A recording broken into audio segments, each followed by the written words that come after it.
Bonjour Jean, est-ce que tu peux nous expliquer ce qu'est une communauté de communes?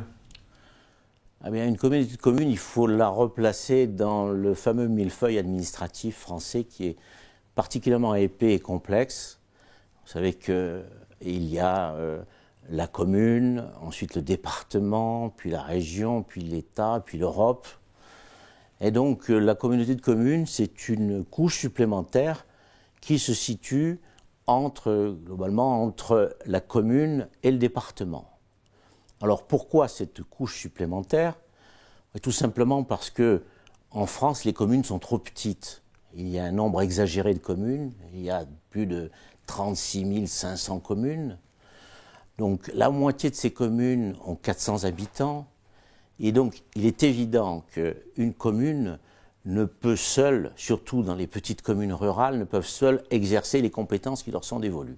Elles sont donc obligées de s'associer à d'autres communes. Autrefois, elles s'associaient dans le cadre de SIVOM, de syndicats intercommunaux, à vocation multiple. Et puis désormais, aujourd'hui, depuis la loi de 1999, la loi Chevènement, elles sont associées dans le cadre d'établissements publics intercommunaux, mais à fiscalité propre. Elles touchent donc une partie, un pourcentage des impôts communaux qui leur est dévolu et qui leur est transmis. Voilà. Donc ces communautés de communes sont utiles. Ces communautés de communes sont utiles, je dirais, à deux conditions. D'abord, il faut que les compétences transférées soient mieux exercées, et puis, si possible, qu'elles soient exercées à un moindre coût. C'est l'intérêt de l'intercommunalité. Sinon, l'intercommunalité n'a pas d'intérêt. Donc, pour arriver à cela, c'est-à-dire pour qu'une communauté de communes joue son rôle, qu'elle exerce mieux les compétences que ne le feraient les communes, et à un prix moins élevé, il faut que la communauté de communes soit suffisamment vaste, qu'elle dégage des moyens, qu'elle ait une ampleur, une assise telle que ça va permettre des économies d'échelle et de dégager des ressources supplémentaires. Et la communauté de communes de la vallée de Chamonix alors? La communauté de communes de la vallée Chamonix, elle ne peut pas exercer correctement ses compétences, j'oserais dire de manière qui soit meilleure que ne feraient les communes, tout simplement parce qu'elle est trop petite. La communauté de communes de Chamonix, c'est quoi? C'est 4 communes. C'est Chamonix, 9000 habitants, plus 3 autres communes, Valorcine, Les Ouches et Servoz, c'est 13 000 habitants. Donc c'est 4 petites communes qui s'ajoutent à celle de Chamonix.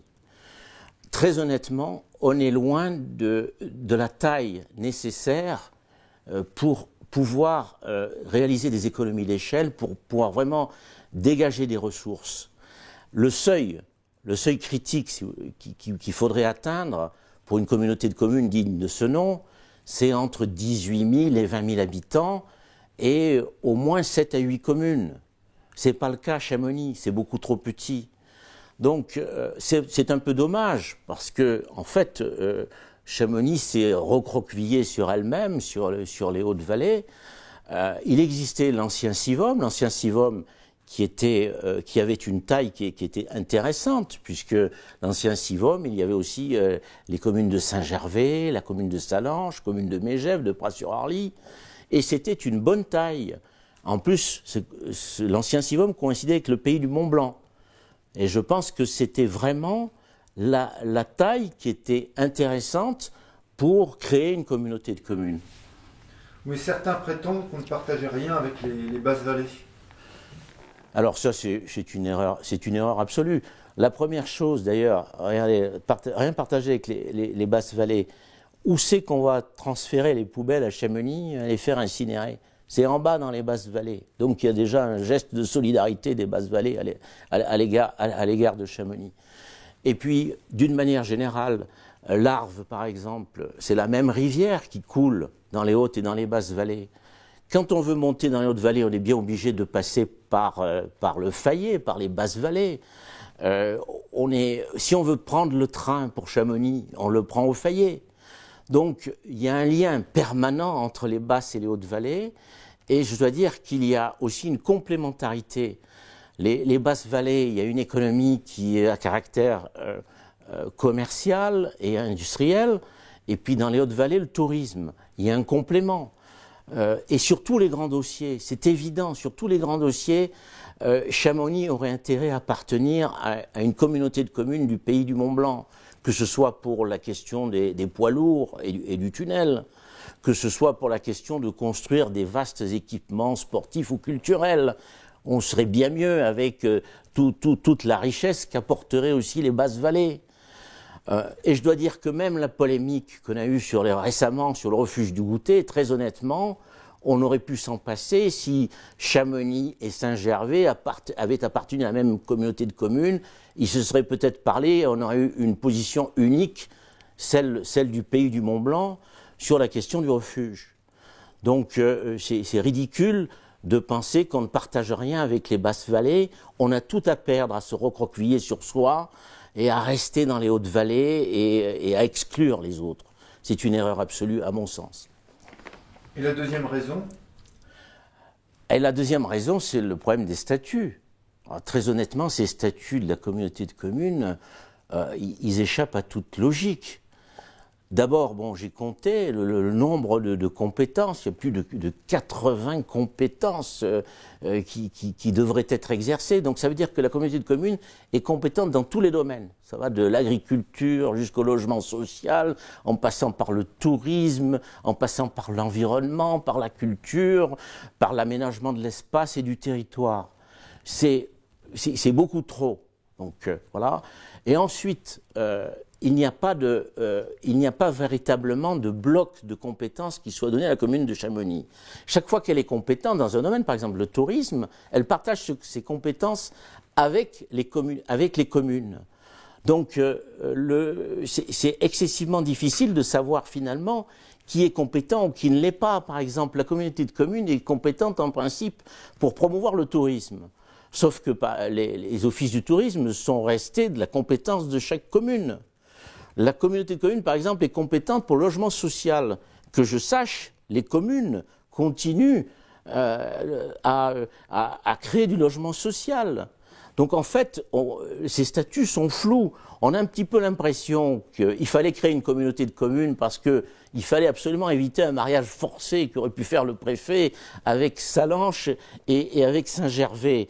Et donc on a chargé la barque, on a transféré comme ça des lambeaux de compétences, des morceaux de compétences dans la communauté de communes, mais tout ça n'obéit à aucune logique et très honnêtement, c'est excessivement difficile de s'y reconnaître.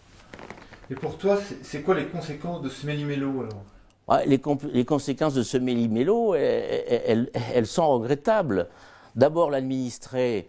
Quel est aujourd'hui l'habitant de Chamonix qui serait capable de dire quelles sont les compétences des communautés de communes? Je crois que personne ne saurait dire quelle est la compétence des communautés de communes. Donc c'est contraire à la démocratie, parce que finalement, on ne sait pas qui est responsable de quelle politique dans la vallée de Chamonix.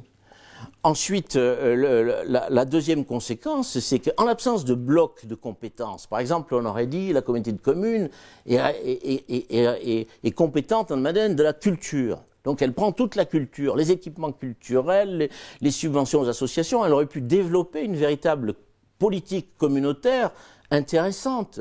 C'est pas le cas, puisque malgré tout, même si la communauté de communes construit par exemple une école de musique, pour le reste, les communes restent compétentes également dans le domaine de la musique.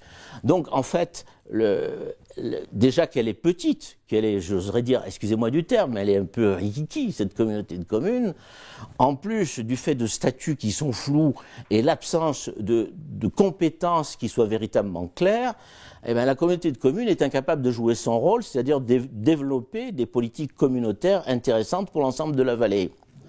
Et puis enfin, je dois dire, dernière conséquence, c'est que comme on ne sait pas finalement quel est le volume d'activité de cette communauté de communes, on est incapable de lui affecter les moyens adéquats dont elle aurait besoin. Et ça, c'est fondamental en termes de gestion publique, de pouvoir adapter les besoins à une collectivité et par rapport aux compétences de cette collectivité. Et donc pour toi, quelle serait la solution? La solution, elle est simple. c'est des compétences, revoir les statuts. Il faut donner à la communauté des compétences qui soient claires et exclusives, de manière à ce qu'il n'y ait pas de doublons dans les compétences et surtout de doublons dans les dépenses. Et puis ensuite, il faut tenter de retrouver les anciennes limites. Il faut reprendre son bâton de pèlerin, essayer de retrouver l'ancien civom et essayer de recréer une vraie communauté de communes.